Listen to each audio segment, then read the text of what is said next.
This second video in the Fully Functioning Person series will present the first of Carl Rogers' defining characteristics of a fully functioning person.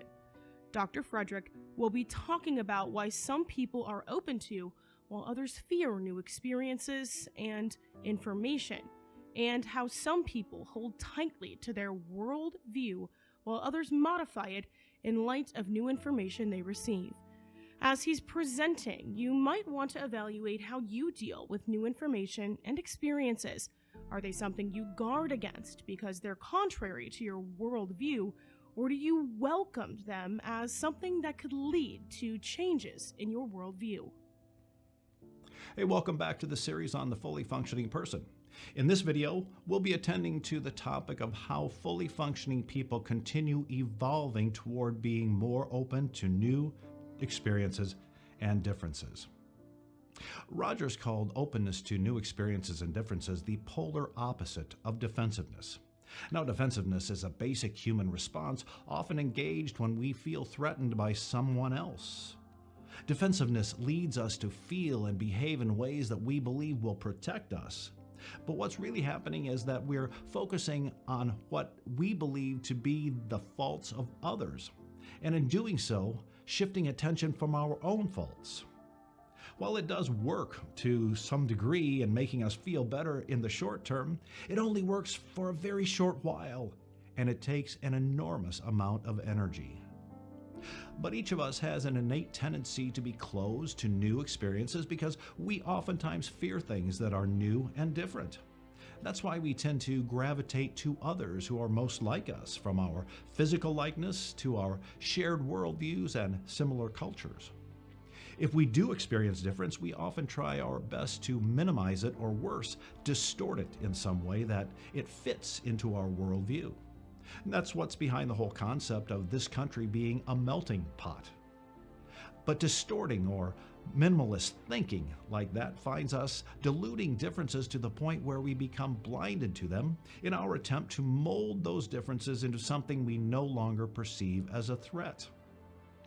Rogers contends that we exist in a world of ever-changing phenomena swirling around us, and in which we are, as individuals, dead center. And that can lead us to adopt a centrist way of thinking, driving us to be wary of anything that isn't consistent with or complementary to how we perceive ourselves and the world around us to be. Then we get to the point of believing that anything that's inconsistent with our own worldview is wrong.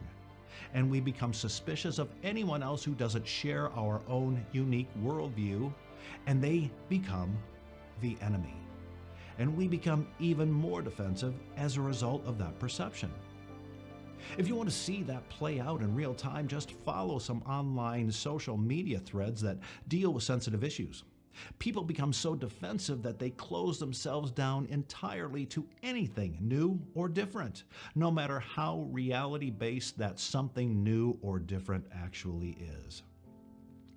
But when we become open to new experiences and differences and accept them without judgment, we see the beauty in those differences around us and acknowledge them as something to be recognized, embraced, and celebrated.